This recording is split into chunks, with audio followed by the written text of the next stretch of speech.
మీ దేవుడైన యెహోవా ఆజ్ఞలను అనగా ఆయన నీకు నియమించిన శాసనములను కట్టడలను జాగ్రత్తగా ఆచరింపవలెను. ఎలా ఆచరించాలంట? జాగ్రత్తగా అంటే ఒళ్ళు దగ్గర పెట్టుకొని ఆచరించాలి అని చెబుతున్నారు దేవుడు. జాగ్రత్తగా అంటే ఏంటి?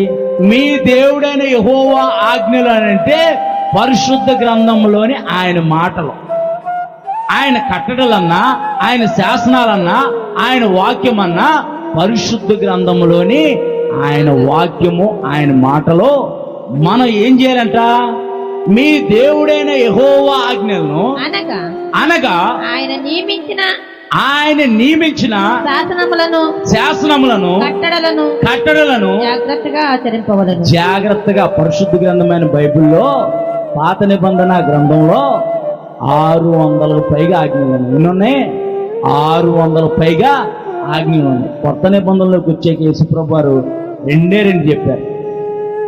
నీ పూర్ణ హృదయంతో, నీ పూర్ణాత్మతో నీ దేవుడైన యెహోవాని ప్రేమించాలి, సేవించాలి. నిన్ను వలె నీ పొరుగు వారిని ప్రేమించాలి. ఇది కష్టమా? ఇది ఇబ్బందికరమైన పరిస్థితా? నువ్వేమన్నా ధనం తీసుకురా, డబ్బులు తీసుకురా, కోడులు తీసుకురా, మేకలు తీసుకురా, వస్త్రాలు తీసుకురా అంటున్నాడు దేవుడు. నీ హృదయాన్ని హృదయపూర్వకంగా నన్ను వెంబడించు, హృదయపూర్వకంగా నీ పొరుగు వారిని ప్రేమించు. ఆయన ఆజ్ఞలు, ఆయన కట్టడలు మనం పాటిస్తేనే మనకు దీవెన, ఆశీర్వాదము. యోబు గ్రంథము 8వ అధ్యాయంలో మనం చదువుకుందాం. నువ్వు జాగ్రత్తగా ఆయన వెతికి సర్వశక్తిని బతిమాలుకొని, అక్కడ ఏమన్నాడు? కండిషన్స్ రాస్తున్నాడు.